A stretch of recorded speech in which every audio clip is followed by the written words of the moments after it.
CEIP, Casa Espírita Ilha de Paquetá, trazendo conhecimento através do decodificador Allan Kardec, consolando corações, mostrando o caminho do aprimoramento moral, despertando o espírito imortal em cada um de nós através da doutrina espírita, concedendo o pão do espírito que nos fortalece, dando sentido à vida.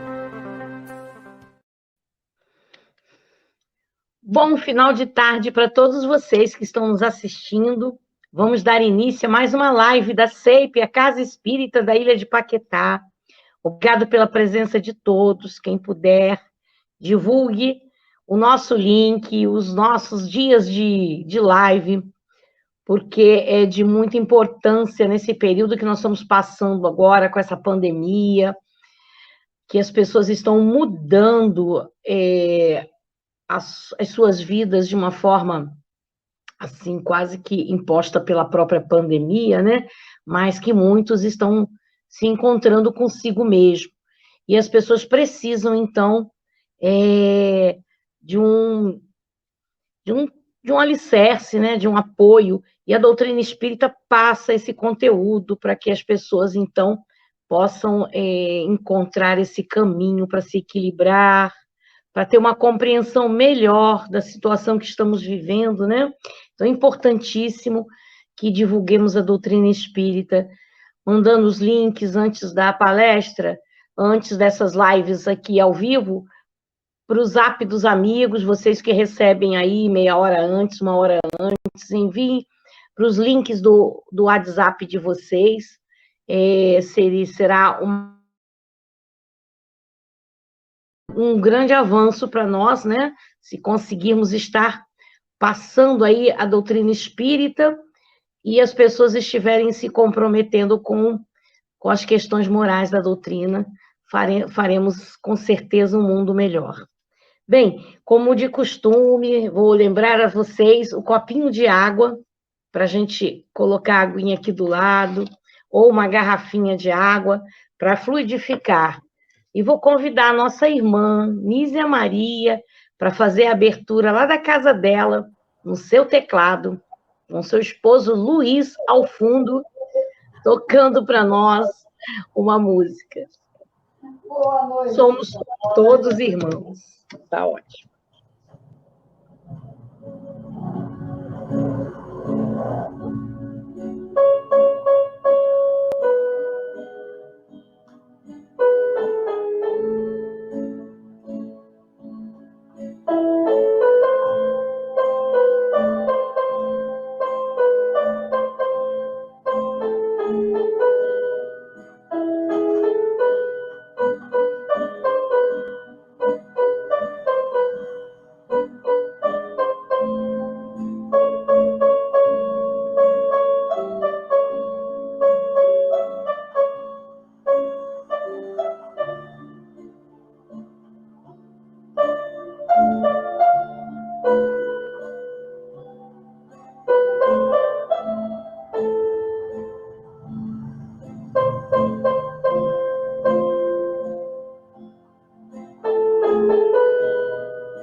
Muito obrigada, Nísia. Muito bonita a música, né?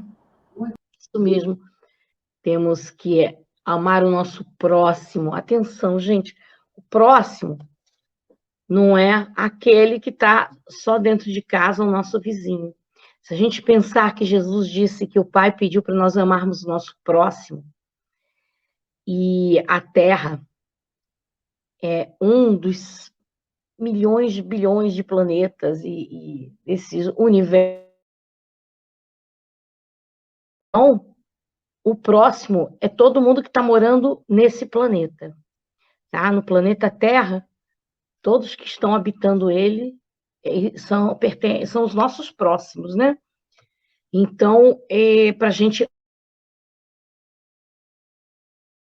ver esses textos, né, como se fosse uma parte pertencente só à nossa mente de encarnados, é o nosso mundinho pequeno, né?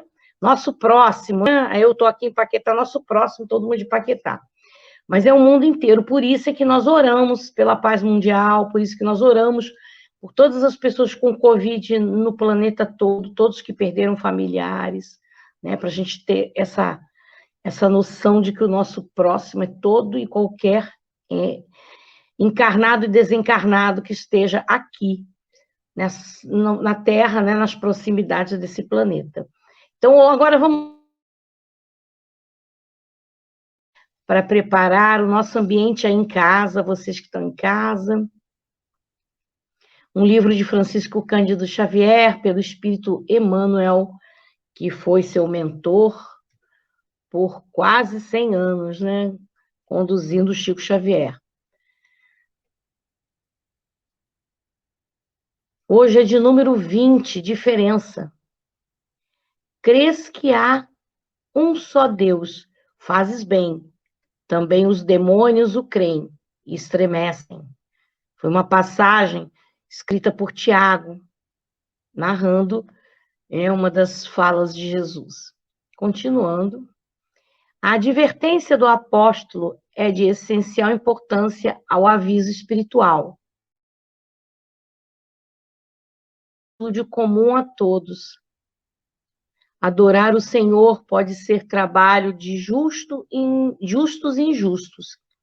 Admitir a existência do governo divino é traço dominante de todas as criaturas. Aceitar o supremo poder é próprio de bons e maus. Tiago foi divinamente inspirado neste versículo, porque suas palavras definem a diferença entre crer em Deus e fazer-lhe a sublime vontade. A inteligência é atributo de todos. A cognição procede da experiência. O ser vivo envolve sempre a quem envolve, aprende e conhece. A diferenciação entre o gênio do mal e o gênio do bem permanece na direção do conhecimento. O demônio, como símbolo de maldade, executa os próprios desejos, muitas vezes desvairados e escuros.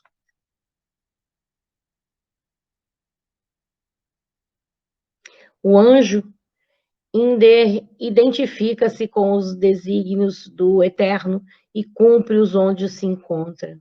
Recorda, pois, que não basta a escola religiosa a que te filias para que o problema da felicidade pessoal alcance a solução desejada.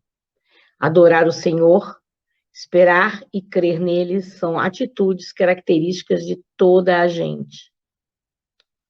O único sinal que te revelará a condição mais nobre estará impresso na ação que se desenvolveres na vida, a fim de executar-lhes os desígnios, porque, em verdade, não adianta muito ao aperfeiçoamento o ato de acreditar no bem que virá do Senhor, e sim a diligência em praticar o bem, hoje, aqui e agora, em seu nome. Então, vamos fazer a nossa prece nesse momento, pedir a Jesus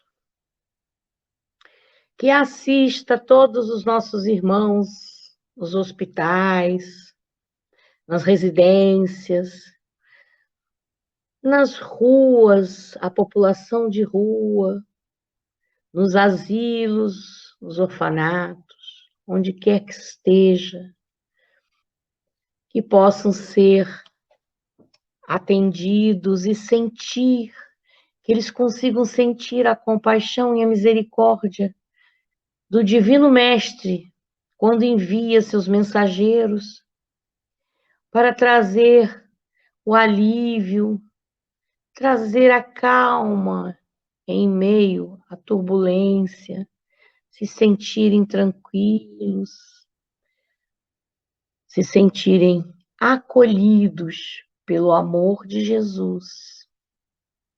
Ó Mestre Jesus, que possamos passar por todas essas dificuldades, tendo a Ti ao nosso lado, mas que possamos lembrar de trazer-te para nós, colocar Jesus em nossos sentimentos, em nossas mentes, e sentirmos, porque tudo depende do nosso sentimento, que possamos sentir o amor de Jesus, que possamos sentir compaixão pelo nosso irmão, que possamos sentir felicidade pelo oxigênio que respiramos, pelo dia que amanhece em nossas vidas diariamente. Obrigada, Senhor, pela oportunidade da reencarnação e da experiência aqui na Terra, a experiência transformadora de cada um de nós proposta por Ti para o nosso adiantamento. Pedimos que ilumine nosso querido irmão Éder, que hoje vai conduzir o estudo em formato de live na SEIP. Abençoe a ele, que ele possa transmitir tudo que realmente as nossas almas precisam, estão famintas, estão necessitadas para podermos ter o bom ânimo nesse final de sábado. Obrigada, Jesus, graças a Deus. Então, agora, vou apresentar o tema da palestra para vocês, é a verdadeira caridade segundo a doutrina espírita. E, para conduzir esse estudo em formato de live, palestra, como queiram chamar, o nosso querido irmão Éder Andrade, que cada 15 dias, às segundas-feiras, conduz o estudo Caminho da Luz, né, Éder? Boa noite. Boa noite, Selma. Tudo bem? Graças a Deus. Vou passar, então, a bola para você. Bom trabalho. Tá, obrigado. Boa noite, amigos. Estamos aqui, mais uma vez, apresentando um estudo para a reflexão de todos. Não temos a pretensão de trazer uma ideia pronta. Nós estamos trocando informações para que os amigos possam refletir. Num momento de pandemia como esse, nada mais oportuno do que falar sobre a verdadeira caridade. Quando eu digo verdadeira caridade, eu não estou especificando se é uma caridade material ou se é uma caridade moral. Eu estou falando na verdadeira caridade segundo a doutrina espírita. Por que nós estamos apresentando dessa forma? Porque ao longo desse ano e dos anos anteriores também, é muito comum nós falarmos do exercício da prática da caridade, do exercício do amor ao próximo, do desprendimento, ajudar o semelhante, exatamente como a Selma falou. Amar o próximo como a nós mesmos. Uma máxima que o Cristo nos deixou. Porém, em determinados momentos, a gente precisa parar para pensar. Fazer uma parada técnica, como se costumava dizer naqueles jogos de basquete, porque hoje eu não sei que nome se dá, em que o técnico, olhando para o juiz, ele fazia um sinal assim, ele pedia tempo. Aí o juiz parava por 5 minutos, que era uma prática do basquete, e eles paravam para poder melhor se organizar. Então, digamos que nós estamos fazendo uma parada técnica ao longo da grande estrada da vida, aproveitando que ainda estamos a caminho da luz, para rever a nossa conduta, o nosso comportamento, a maneira com que estamos agindo, fazer um balanço a caminho, fazer acertos a caminho, sem parar, mas no sentido de que o objetivo é melhorar a qualidade daquilo que é apresentado, que é feito. Por quê? Porque o propósito é que a gente possa se modificar à medida que vamos caminhando.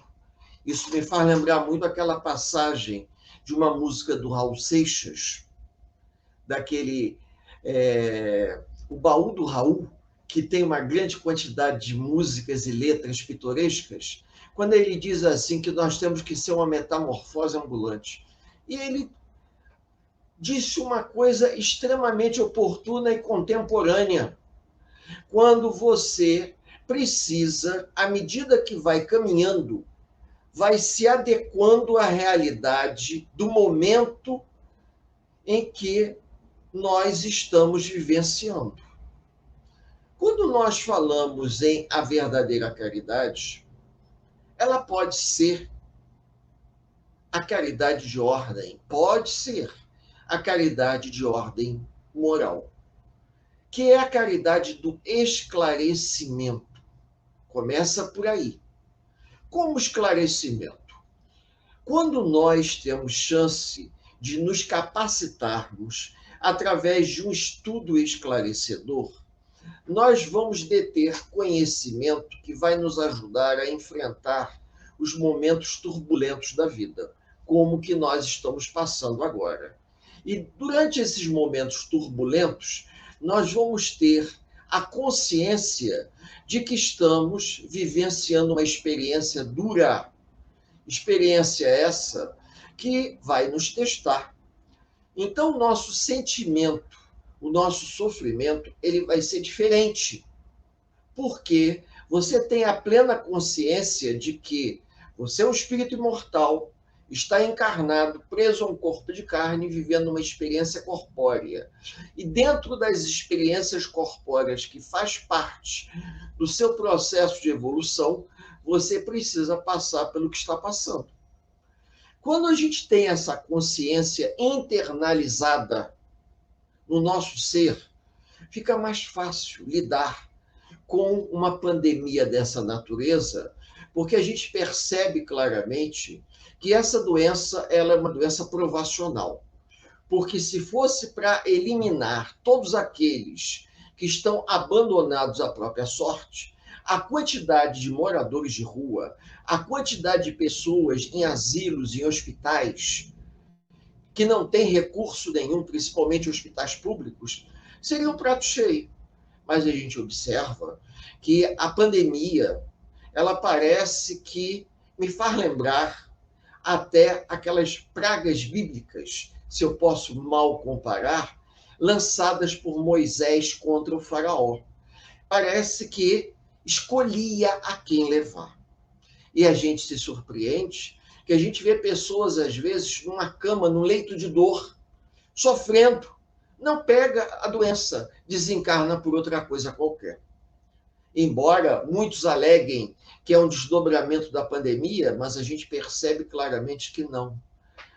Alguns precisam passar por essa experiência e outros conviver com essa experiência. E quando nós vamos nos assenhorando de um conhecimento e de uma informação, Isso dá um diferencial significativo no nosso olhar. Não que a gente não vá se precaver, não que a gente não vá, por exemplo, manter distância, evitar aglomeração, que a gente não vá se vacinar. Vamos fazer todos os procedimentos que o Ministério da Saúde adverte. Porém, a gente tem um olhar diferente. A gente nota que a doença ou os acontecimentos, eles são direcionados a determinados espíritos encarnados que precisam viver essa prova, essa expiação. Se nós tivermos que passar por isso, vamos passar. Mas a gente não será pego de forma desapercebida, porque a gente nota que quanto mais materializado o indivíduo, quanto mais preso à ideia da unicidade da existência corpórea, maior é o sofrimento. Porque o indivíduo acha que se ele morrer, acabou. Se a mulher dele morrer, acabou. Se o filho morrer, acabou. E nós sabemos perfeitamente que existe uma pluralidade de existência. E se Deus está nos colocando nessa prova, ou se nós aceitamos essa prova de bom grado, nós temos a possibilidade de reencontrar com os nossos entes queridos no plano espiritual ou numa nova existência corpórea. E isso vai atenuando o grau de sofrimento, o arrasto do sofrimento. A dor da separação imediata não vai atenuar, mas o arrasto do sofrimento vai, porque você vai encontrar a consolação através das palavras do Evangelho, através do Livro dos Espíritos, através das obras secundárias, dos grandes oradores que nos ofertam um conhecimento fabuloso através de ideias muito bem organizadas, que valem quase por um estudo sistematizado. A gente, às vezes, tem a oportunidade de ouvir uma palestra feita por um orador muito conhecido da mídia espírita, que o indivíduo parece que ele arruma o nosso pensamento e nos oferece ideias que vão nos libertar do sofrimento. Por quê? Porque ele começa a correlacionar o nosso sofrimento com a nossa desinformação. E à medida que nós vamos nos informando, à medida que nós vamos nos capacitando de um conhecimento libertador, nós vamos sentindo menos medo de enfrentar o desconhecido. Nós vamos sentir menos receio em passar por provas de tamanha grandeza, como a gente tem visto na televisão. Isso tudo vai ajudando? Claro que vai ajudando, porque o indivíduo ele vai se sentindo muito mais à vontade para lidar com o inesperado. Ele não vai se esquivar a ajudar. Ele vai tomar as medidas adequadas, ele vai parar e pensar: eu não vou poder fazer do jeito que eu gostaria, mas eu sei perfeitamente que eu posso ajudar de alguma forma. Então, vou me unir às pessoas e vou tentar colaborar dentro das minhas possibilidades. Eu vou tentar ajudar não apenas através de uma ajuda material, mas também pela ajuda moral, a ajuda intelectual, a ajuda do esclarecimento. Porque vocês imaginem o seguinte: eu vou levantar uma situação hipotética, eu não estou fazendo nenhuma afirmação. Nós estamos tendo um grau muito grande, um número muito grande de desencarnes. Eu não posso afirmar que todos os companheiros que estão desencarnando estão se dando conta do que está acontecendo. O número de indivíduos que desencarnam sem saber o que está se passando de fato é grande. Se essas pessoas pudessem ter a bênção do esclarecimento libertador, sabendo que elas não estão morrendo, elas estão apenas desencarnando, isso representaria uma mudança muito grande. O número de espíritos perturbados no mundo maior seria menor, Porque a gente percebe por experiência que os companheiros desencarnados que trabalham nos postos de atendimento, no mundo espiritual, nos hospitais, nas enfermarias, devem estar tendo um trabalhão, porque eles estão tendo que receber. As casas espíritas não estão funcionando. Nós estamos auxiliando, creio eu, em desdobramento à noite, durante o sono, em tarefas de socorro assistenciais àqueles que desencarnaram e não sabem o que está acontecendo. Sabem apenas que entraram no hospital porque estavam se sentindo mal e não fazem a mínima ideia que desencarnaram. Se em condições normais a gente observa nos trabalhos que são realizados, trabalhos mediúnicos, das reuniões mediúnicas direcionadas à desobsessão, por exemplo, a gente observa a quantidade de espíritos que se manifestam completamente alienados do que está se passando, quanto mais diante de uma pandemia dessa, onde muitos estão desencarnando, não sabem o que estão acontecendo. É óbvio que os amigos espirituais, eles socorrem numa proporção, mas devido ao grande número, fica até complicado. Então, muitos devem estar sendo recebidos no mundo espiritual, exatamente como naquele livro E a Vida Continua, aonde os espíritos chegam, são recebidos em enfermarias, em hospitais, em pronto-socorro, achando que estão aqui na Terra. Até que em um determinado momento lhes é revelado que eles estão no mundo espiritual. Quem lê o livro de André Luiz E a Vida Continua sabe que a grande maioria dos internos daquele hospital não sabiam que haviam desencarnado.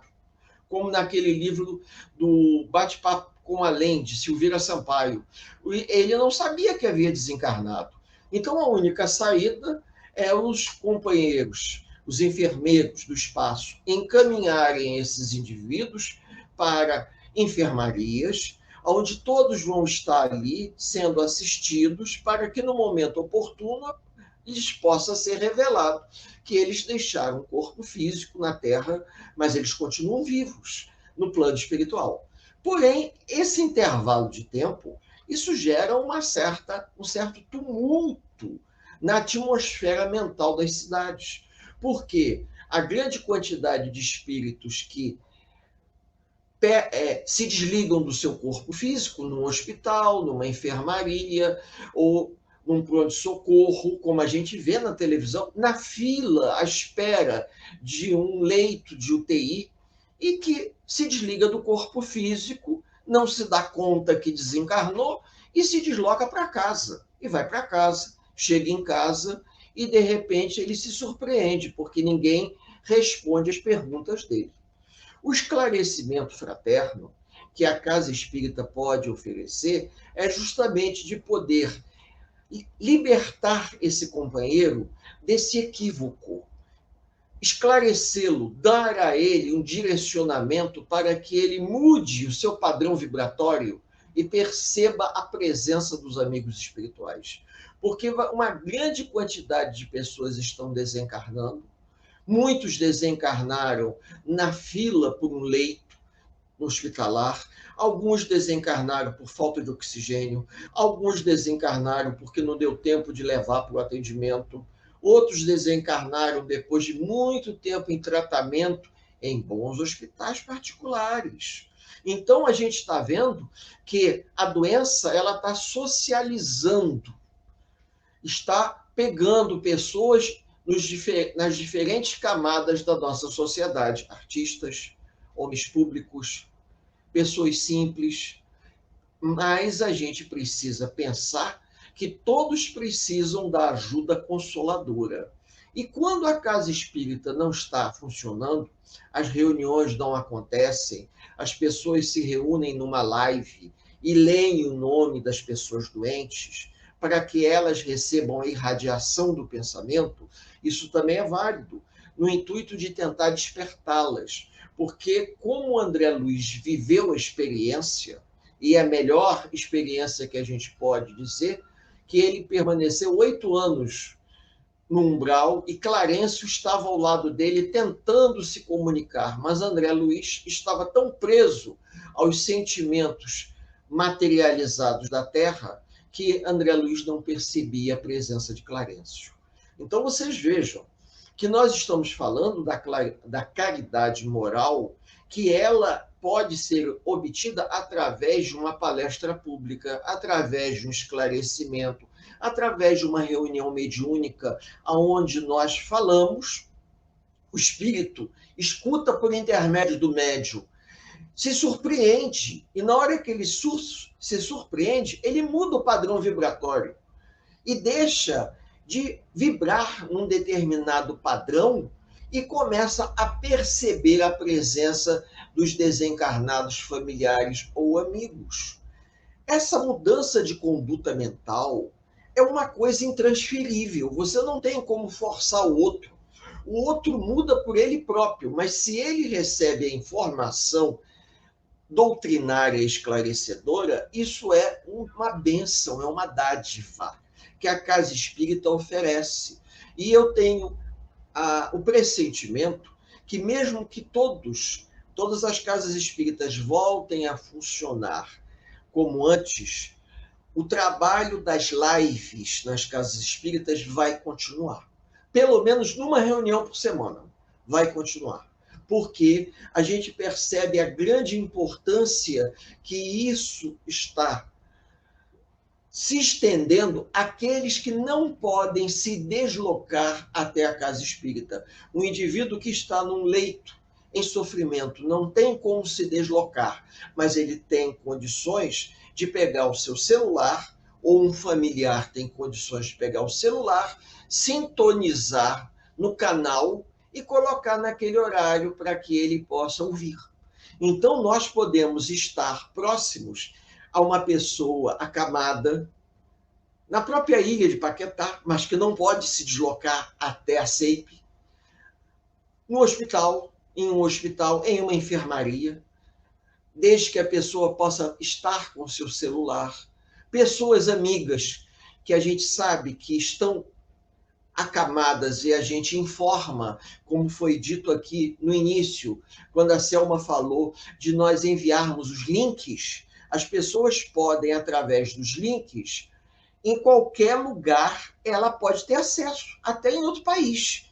Ela pode estar agora, por exemplo, em Portugal, vamos levantar uma hipótese, e ela pode se sintonizar, o horário vai ser diferente, mas ela pode se sintonizar e estar assistindo a gente nesse bate-papo amigo. Não é uma palestra, é um bate-papo amigo, com o objetivo de levar esclarecimento, de levar uma elucidação, até para que a pessoa se interesse e possa, por intermédio do próprio chat de pergunta, dizer como é que eu posso obter mais informações sobre esse assunto. Aí a gente vai responder, olha, você pode consultar o Livro dos Espíritos, o Evangelho, ou uma determinada obra em particular, e o indivíduo ter acesso a isso. É uma forma de divulgação da doutrina para aqueles que não podem se deslocar, ou por estarem doentes, ou por algum tipo de comorbidade, ou nesse caso da pandemia, mas eu percebo que as casas espíritas vão manter esse canal para que aquelas pessoas que se tornaram, digamos assim, ouvintes, né, teleouvintes do nosso encontro, elas possam acompanhar e receber informação. Porque eu considero uma grande bênção, não apenas para aqueles que estão ouvindo, mas para nós que fomos convidados a fazer o estudo, de conseguir organizar o pensamento a ponto de lembrar a todos que nós nunca estamos sozinhos. E pelo fato de nós não estarmos sozinhos, assim como eu posso estar acompanhado de um companheiro desencarnado que está coordenando o meu pensamento para falar para os amigos, alguém que nos escuta pode ter ao seu lado um companheiro desencarnado que precise ouvir isso. Então, eu considero isso algo fundamental, uma bênção. Então, vejam, a caridade de uma palavra, a caridade de uma palavra que leva consolação. Quem não se lembra daquela passagem, que foi uma passagem de demonstração de fé, aonde Cornélios, centurião romano, chega para o Cristo e diz a ele: Senhor, eu fui acostumado a obedecer ordens e eu não me sinto à altura de recebê-lo em minha casa. Eu tenho um servo doente que eu gostaria muito de poder ajudá-lo. Se o senhor disser uma palavra em prol desse servo, eu acredito que a sua palavra há de curá-lo. E Cornélios vai ter a grata surpresa de ver que seu servo foi curado pela energia emitida pelo Cristo à distância. Quando ele diz: Senhor, eu não sou digno que entre na minha casa, mas se disser uma palavra, meu servo será curado.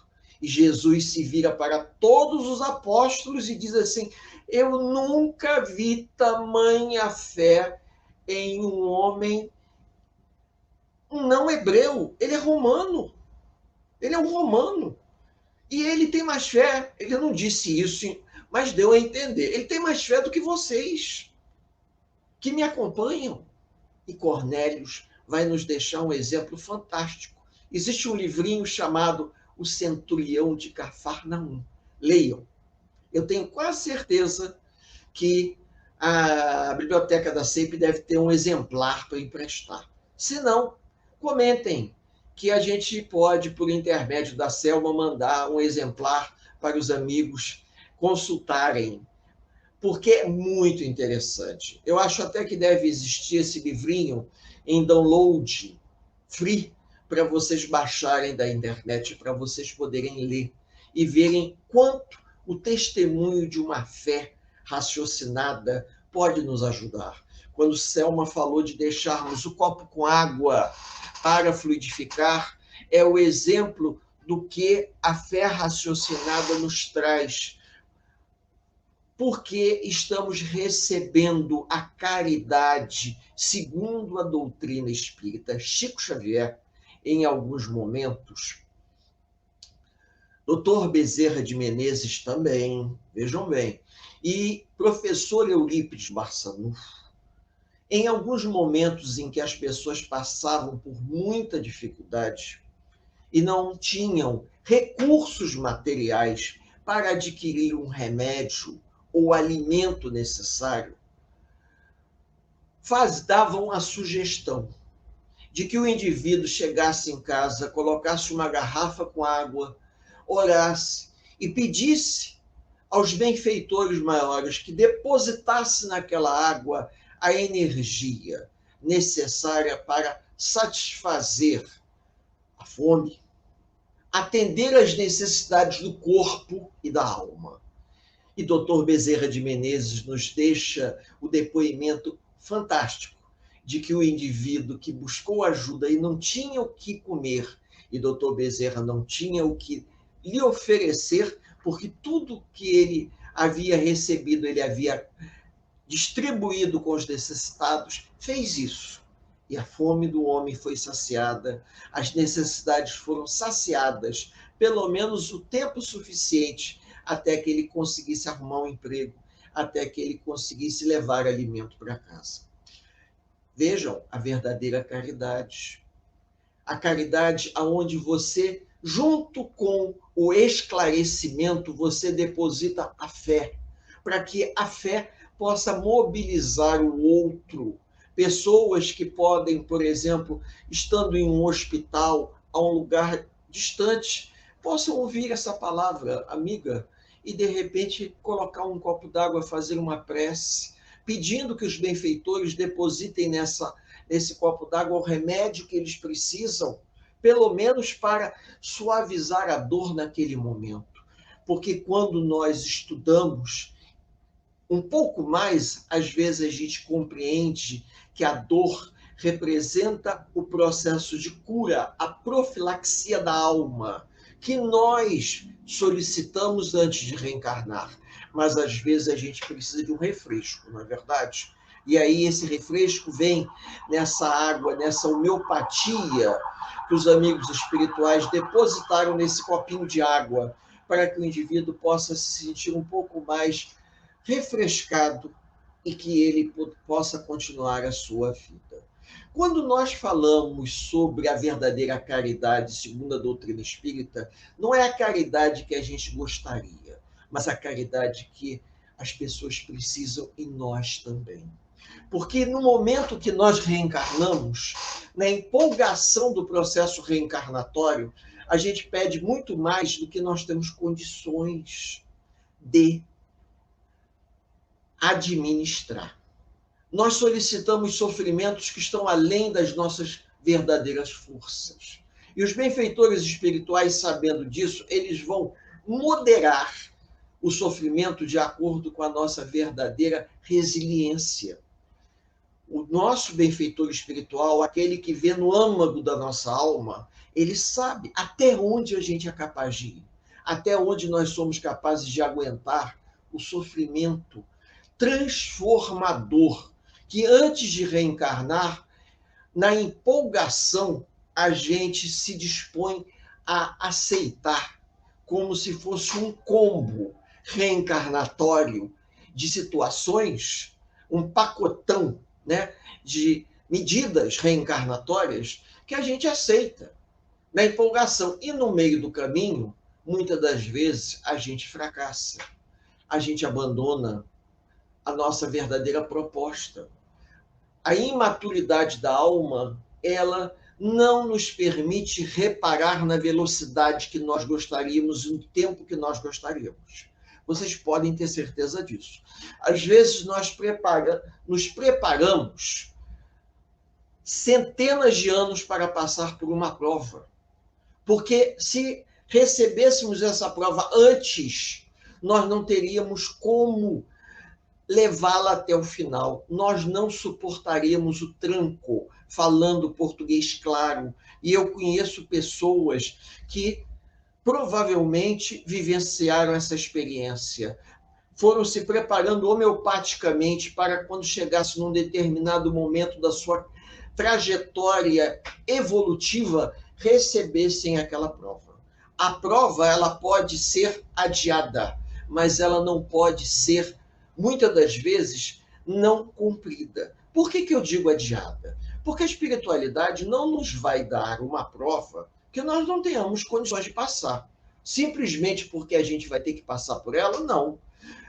Existe uma coisa chamada intercessão do plano espiritual. Existe uma expressão muito comum chamada moratória.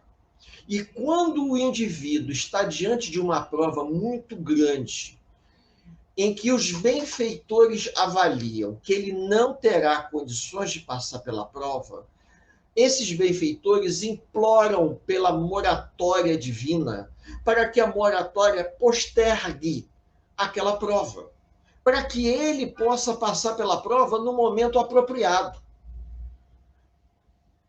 Não faz sentido o aluno fazer uma prova sem não ter estudado adequadamente para encarar a prova. Os benfeitores espirituais, eles sabem exatamente quando nós podemos dar o nosso verdadeiro testemunho de fé, quando nós vamos estar preparados para passar por algo que outras pessoas até ficariam em dúvida, se nós temos consciência do que nós estamos passando. Porque nós, às vezes, vivenciamos a dor moral de uma maneira que os outros até se perguntam, caramba, será que ele está bem? Será que ele tem consciência do que ele está passando? Porque eu não sei se eu aguentaria. A gente costuma ver isso, as pessoas falarem dentro da casa espírita. O indivíduo, ele dá uma prova silenciosa, um testemunho silencioso de resignação fantástico. Eu não passaria pelo que ele passou, do jeito que ele está passando. Por quê? Porque ele se preparou adequadamente.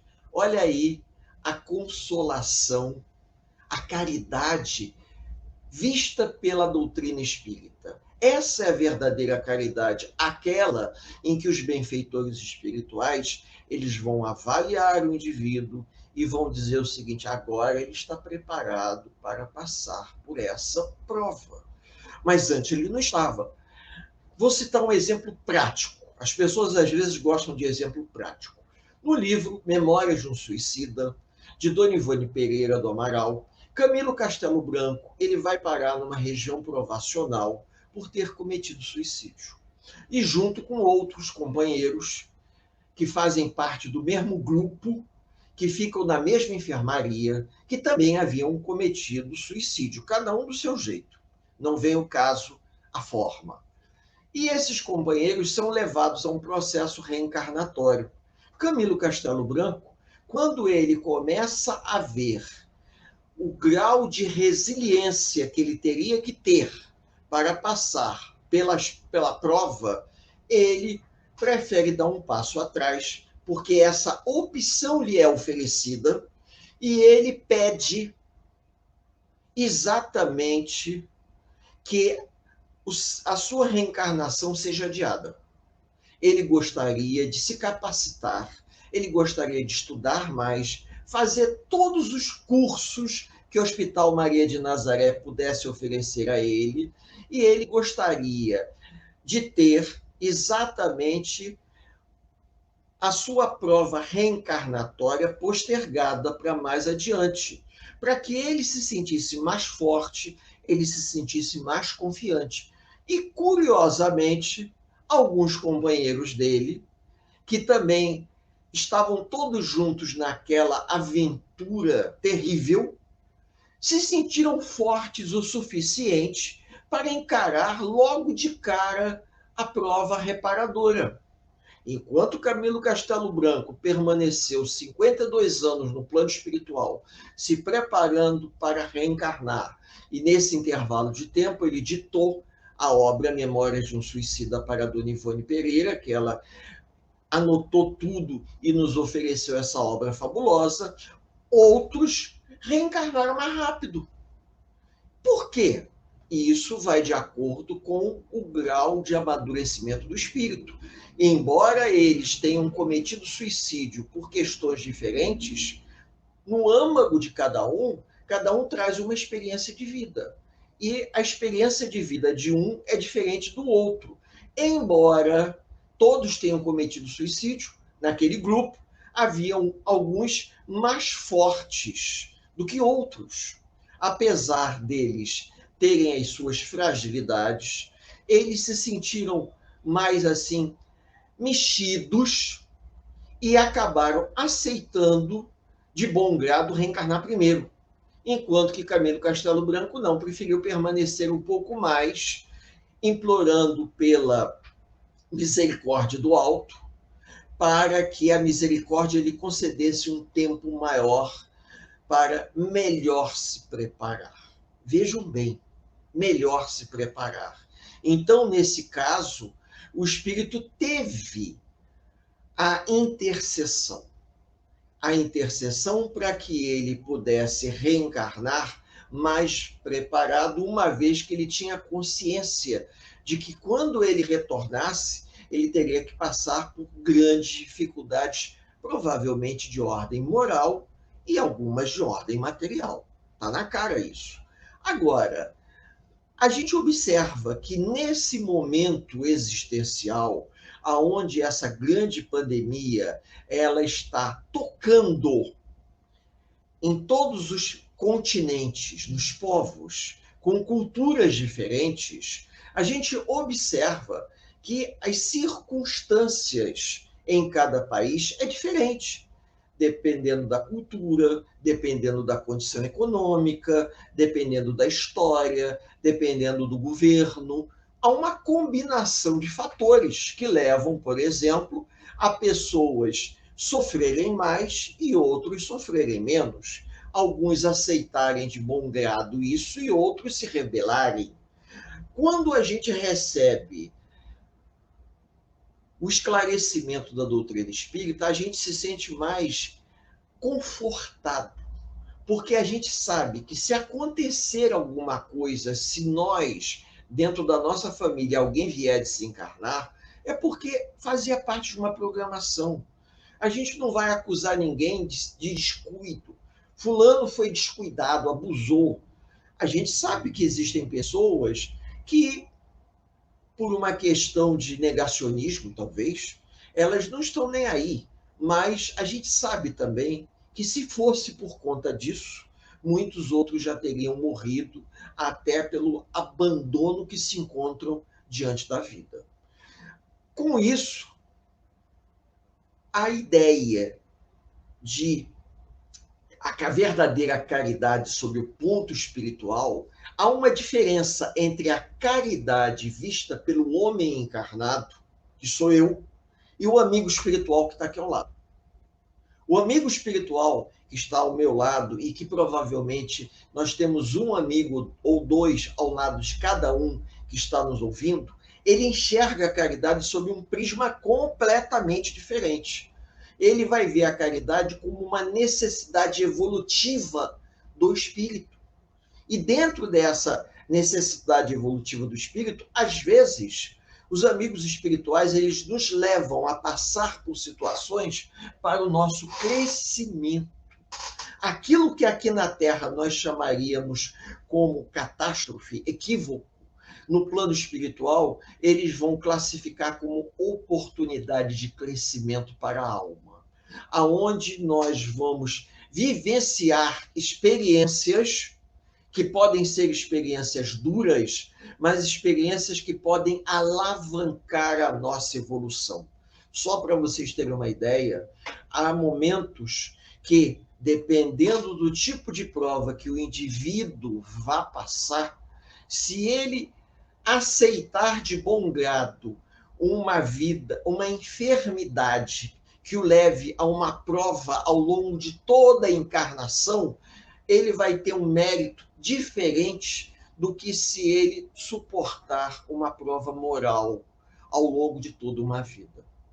São situações, cada caso é um caso diferente. Nós não temos alcance de compreensão para aquilatar se num caso A, o ideal seria o indivíduo ficar acamado, terminar uma encarnação numa cama de forma vegetativa, ou ele passar ao longo de toda uma encarnação de um sofrimento de ordem moral, se achando não compreendido, se achando abandonado pela família, sofrendo moralmente. A dor moral que corrói a alma, ela é purificadora. Porém, cada caso é um caso diferente. Nós não podemos julgar e nem temos como avaliar qual seria a dor mais apropriada para nós depurarmos as nossas faltas. Pelo menos dentro do que a gente entende, a dor moral, ela provoca uma transformação substancial no espírito. Tanto é que, mesmo depois de perdermos o corpo, a dor moral continua, não é verdade? Então, tanto é que a gente tem depoimentos que deram verdadeiros romances de espíritos que estavam na carne em sofrimento, desencarnaram, a dor moral continuou por conta do quê? Pela falta do esclarecimento. E se nós temos a bênção de poder oferecer a esses amigos que nos ouvem por intermédio dos encarnados que nos assistem, e nós conseguirmos levar um esclarecimento que possa libertá-los um pouquinho que seja da dor moral, eu digo o seguinte: nós já existíamos antes da criação desse corpo físico e vamos continuar existindo após a morte desse corpo físico. Nós somos espíritos imortais que estamos presos a um corpo encarnado, numa condição de vigília, e que vamos continuar existindo. A nossa vida não começou no berço e nem vai terminar no túmulo. Ela já existia antes e vai continuar existindo depois. Nós somos espíritos imortais, é o que Camilo Castelo Branco nos diz. Porém, o fato do indivíduo não saber disso, o fato do indivíduo ignorar essas informações, leva a ele um sofrimento muito grande, porque ele se sente injustiçado, perdido, penalizado. São as penas eternas. Por que a pena eterna? Porque o indivíduo não consegue ter acesso ao esclarecimento, porque ele está numa vibração muito baixa, ele está num patamar de vibração muito baixa. E quando ele desperta, como foi o caso de André Luiz em Nosso Lar, e ele é esclarecido, a vida dele se modifica completamente. E aí que ele descobre que não basta apenas a gente receber a informação, a gente precisa dar um testemunho, passando por um processo de reforma íntima. Bom, essa seria uma visão da caridade dentro da doutrina espírita, mas a caridade de ordem moral. E a caridade material? A caridade em que muitas das vezes a gente é obrigado a reconhecer que estamos num momento tão delicado que fica difícil saber quando o nosso país, ou quando todos os países em sofrimento por conta da pandemia, vão conseguir recuperar a sua economia. E aí, aquela ideia de nós fazermos a caridade ou fazermos um atendimento voltado para auxiliar as pessoas, fica à margem de dúvida. Será que eu estou fazendo certo em distribuir o alimento? Será que não seria o certo, junto com a distribuição do alimento, eu também procurar auxiliar as pessoas? Em momentos normais, a gente até consegue. Mas no momento onde as pessoas não têm a quem recorrer, como é que nós vamos conseguir separar uma coisa da outra? Existe uma corrente, desde a época que o Betinho, com aquele programa Quem Tem Fome Tem Pressa, que iniciou-se um processo de distribuição de alimentos para auxiliar as pessoas necessitadas, em que as várias correntes batiam na mesma tecla. Existem aqueles que têm condições de trabalhar. E nós sabemos perfeitamente que a necessidade material, ela é grande. E o indivíduo não tem de onde recorrer. Na internet a gente vê constantemente mensagens falando a respeito disso. Até que ponto hoje a gente vai fazer política?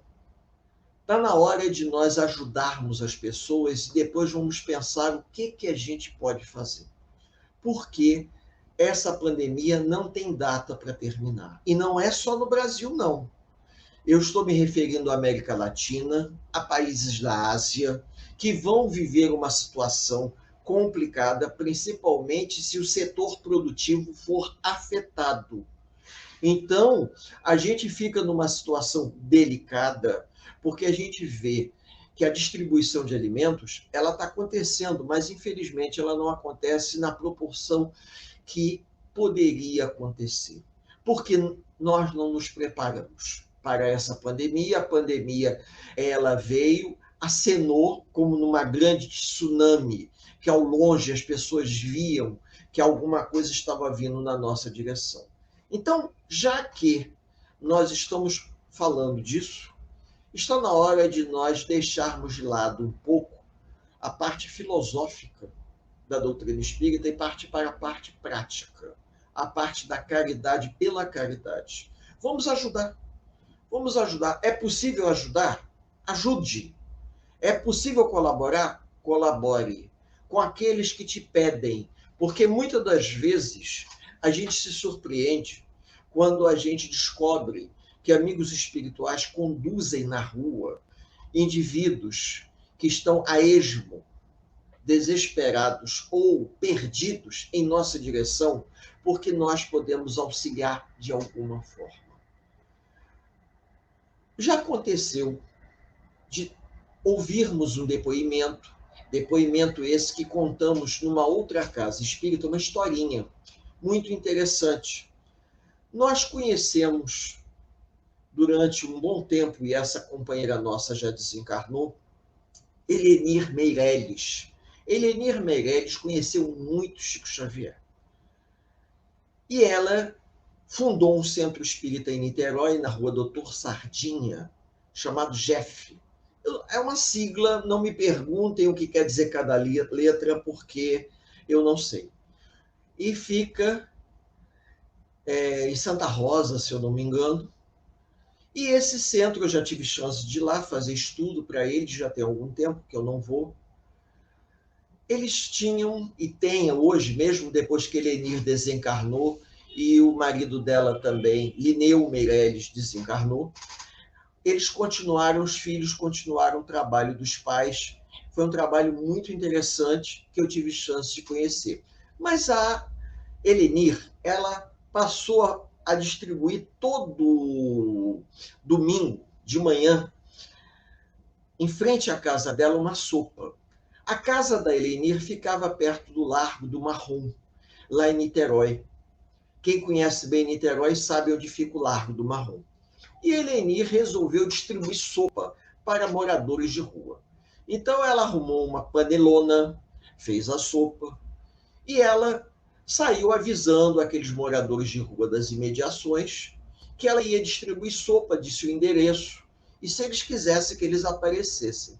E como aquilo ali, um passa a informação para outro, com questão de uma semana ou duas, já tinha um grande número de pessoas ali pegando sopa com ela. Levavam latinha, embalagem de sorvete, embalagem de leite longa-vida, né? Cortavam a embalagem para botar a sopa ali, e com isso ela saía distribuindo sopa. Mas eu me lembro que ela pedia, ela tinha até uma campanha de lata de leite em pó vazia. A gente juntava as latas de leite em pó, mandava para ela. Nós tínhamos uma conhecida lá no Consolador que levava as latinhas para ela já facilitar a distribuição de sopa. E ela nunca se preocupou, a Helenir, se ela estava... O fato dela estar distribuindo sopa, se aquilo iria influenciar na vida daquelas pessoas. Ela resolveu que ela ia fazer aquilo. Ia distribuir a sopa porque aquelas pessoas precisavam de uma ajuda. Assim foi. Só que chegou um determinado momento que ela começou a ficar muito sobrecarregada do trabalho da distribuição de sopa. Era ela sozinha, passava o domingo inteiro, aquela panela de sopa no fogão, ela ia lá, esquentava, aí já aparecia alguém, ela ia, enchia as latinhas e distribuía. Aí ela resolveu fazer o seguinte, ela resolveu estabelecer um horário para começar e um horário para terminar. E ela fez um cartaz e botou lá na porta da casa dela, dizendo o seguinte, olha, agora avisou eles, agora tem hora para terminar, a partir de 11 horas eu começo a distribuir a sopa, e quando for em torno de 15 horas, 3h30, eu estou parando de distribuir sopa. Eu não posso ficar presa aqui no domingo, ficar encostada no fogão o dia inteiro por conta de vocês. Avisem aos outros para chegarem cedo. E assim foi. Ela fez a distribuição, retirou lá a mesa que ela colocava, onde ela botava, apoiava a panela, ela esquentava a panela e levava a panela até no portão da casa para facilitar a distribuição, para eles não terem que entrar no jardim. E quando ela já tinha recolhido tudo, apareceu um senhor idoso com uma lata pedindo sopa. E ela disse para ele, meu senhor, o senhor não está lendo o que está escrito ali, não? Já tem umas 2 semanas que agora nós temos horário para terminar. Então, eu tenho horário, eu não posso ficar preso o dia inteiro por conta de vocês. Que o homem abaixou a cabeça e voltou andando. Quando ela estava guardando as coisas, ela disse para mim, e ela fez uma palestra no Consolador, porque depois eu escutei ela contar essa história e fui conversar com ela. Ela fez a palestra, contou, e depois eu fui lá conhecer a história em detalhes. Ela disse que quando estava guardando a panela e guardando as colheres, aquelas conchas imensas, ela escutou perfeitamente uma voz dizendo para elas, que caridade é essa que você faz e que você determina a hora que você vai terminar, se na verdade sou eu que trago os necessitados até aqui para que você os ajude, porque junto com eles vêm desencarnados que são recebidos pelos amigos do mundo espiritual que ficam aqui nesse posto de atendimento na porta da sua casa. Quando ela se deu conta que ela não estava simplesmente distribuindo comida, ela estava auxiliando os moradores de rua por intermédio, ela era uma ferramenta do mundo espiritual que estava auxiliando os moradores de rua que iam até lá buscar sopa. Quando eles chegavam até ela recebia eles, dava a sopa e os benfeitores do mundo espiritual recebiam os desencarnados que o acompanhavam por conta de questão de alcoolismo, por conta de drogas. Então, existia paralelo àquele trabalho singelo que ela fazia de distribuição de alimento, um trabalho espiritual que ia muito além da compreensão dela.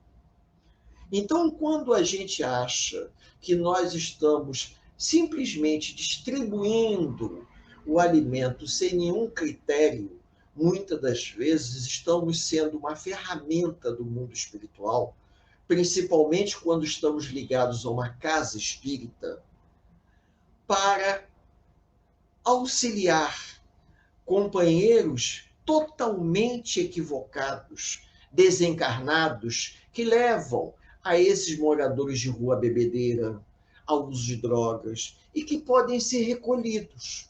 Podem ser tratados no plano espiritual. Pelo menos minimizando o quadro do morador de rua, por questões que estão além da nossa compreensão. Muitas das vezes, esses moradores de rua, eles estão naquela condição e a gente não tem nem como tirá-los dali. O máximo que você faz é dar uma ajuda. E se você consegue aliviar o peso psíquico do indivíduo, pois junto com você existe uma equipe espiritual, porque na verdade não é você que faz o trabalho, é a equipe espiritual que faz o trabalho e você acha que teve a feliz ideia de fazer a distribuição dos mantimentos. E na verdade foi quando a equipe espiritual percebeu que você estava receptivo para aquele trabalho. Como diz André Luiz, quando o trabalhador está pronto, o trabalho aparece. Então, quando o trabalhador se dispôs, a equipe espiritual utiliza o trabalhador para auxiliá-los de maneira a atrair o encarnado em sofrimento, em busca do alimento, para que eles, paralelamente, pudessem ajudar ao desencarnado que estava ali, atuando em cima daquele encarnado. É um negócio fantástico, porque a gente vê isso principalmente nos trabalhos de comunidade, quando aquelas mulheres de comunidade que recebem sacolas de mantimento, que fazem parte do Evangelho, que são inscritas na casa espírita, são as assistidas. Muitas das vezes, na programação espiritual, aquelas mulheres têm companheiros que estão sendo preparados para reencarnar. Mas diante de uma pandemia onde não tem comida para todo mundo, como é que o espírito vai reencarnar? Como é que a família vai sobreviver? Vai ser mais difícil ainda. Porém, se essa família estiver ligada à casa espírita, estiver recebendo uma sacola de gêneros básicos, que seja uma sacola mais simples possível, já é viável o processo de reencarnação dele, porque ele não está desassistido. Ele se encontra assistido pela casa espírita, porque o seu processo de reencarne está sendo programado pelos amigos espirituais. Então, às vezes, a gente se surpreende quando descobre que nós não estamos fazendo nenhum tipo de proselitismo, que nós não estamos fazendo nenhum tipo de distribuição de mantimentos com outra finalidade, a não ser que seja ajudar. Se as pessoas não fazem um bom uso da ajuda que elas recebem, isso é problema delas. A gente tem que ter a consciência de que, se você está andando na rua a esmo, indo para o teu trabalho, voltando do trabalho, e uma pessoa te aborda pedindo algum tipo de ajuda que você possa fazer, por que não fazer? Porque eu já tive chance de observar que aquele morador de rua pede a alguns, mas não pede a outros. Como se ele fosse encaminhado pela espiritualidade para pedir a determinadas pessoas, até com uma forma de flexibilizar o indivíduo. Não vai ser 5 ou 10 reais que vai tornar a gente mais pobre. E nem 5, 10 reais que vai torná-lo o morador de rua mais rico. Mas vai ajudá-lo a comprar um lanche, uma quentinha. E com isso, ele vai sobreviver mais um dia. Vejam, é complexo entendermos a dimensão da verdadeira caridade sob o ponto de vista espiritual, que para podermos entender, nós teremos que estar desencarnados, para podermos ver a grande diferença que existe entre praticar a caridade na condição de encarnados na Terra, com uma cartilha embaixo do braço, que é o Evangelho segundo o Espiritismo, ou o Livro dos Espíritos, e praticar a caridade no plano espiritual enquanto desencarnado, percebendo qual a verdadeira ajuda que aquele indivíduo precisa. Porque nem sempre a verdadeira ajuda que o indivíduo precisa é aquela que a gente acha que deve dar. Na condição de encarnado, a gente tem uma lupa de visão. Mas já na condição de desencarnado, a gente vai ter uma visão muito mais apurada. Por isso que é importante termos a presença do benfeitor espiritual aqui ao lado, porque ele vai nos soprar no ouvido o que nós devemos fazer. Embora muitas das vezes a gente até duvide. A gente custa. Nós somos resistentes quando ele nos convida à verdadeira caridade.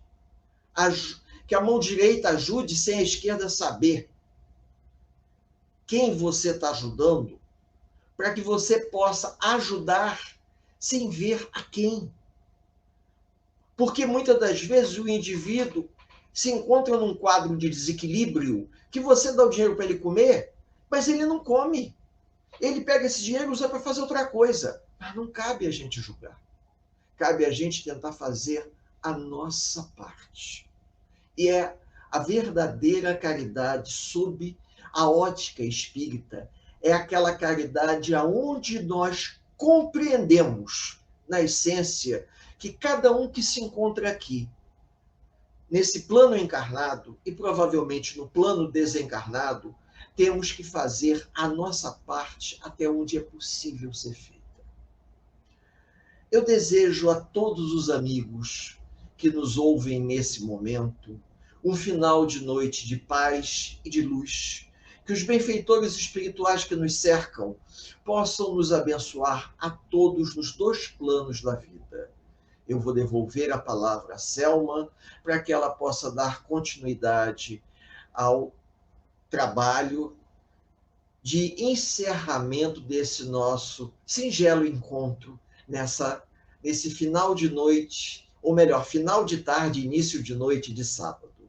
Eu só tenho a agradecer a todos, desejando um bom final de semana e um muito obrigado por pararem um pouquinho para nos ouvirem.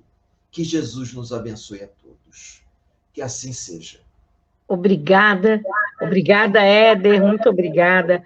Muito esclarecedor a sua palestra de hoje, né? O nosso entendimento aqui para fazer uma reflexão. E a gente aproveita esse momento que todo mundo tem mais tempo, né? Porque está todo mundo em casa, para refletir.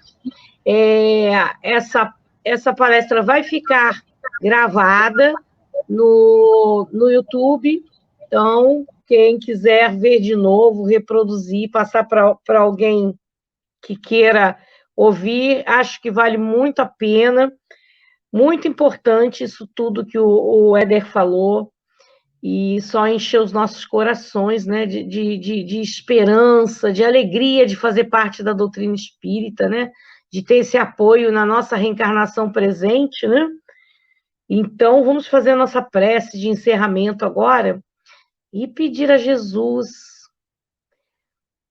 agradecer, né? Nós temos mais a agradecer nesse momento por todas essas instruções, esses esclarecimentos, essas explicações que adentraram em nossas almas, né? Através da nossa atenção que fizemos hoje, dando o nosso tempo para ouvir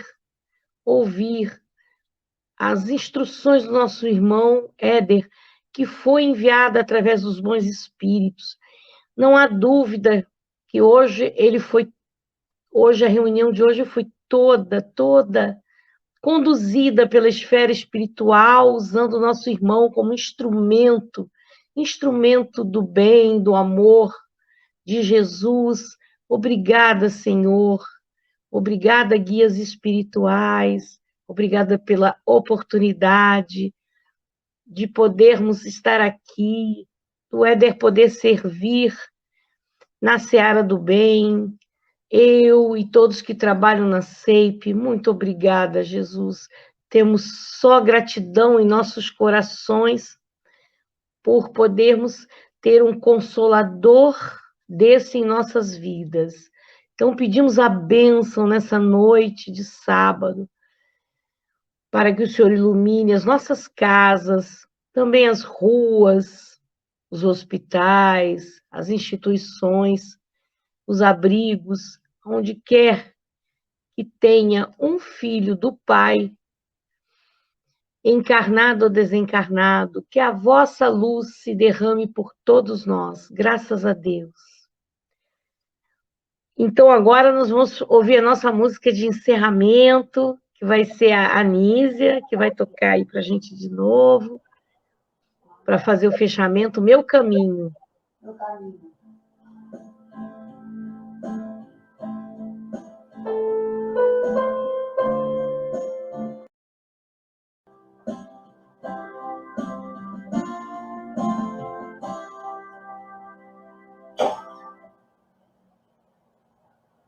Ok.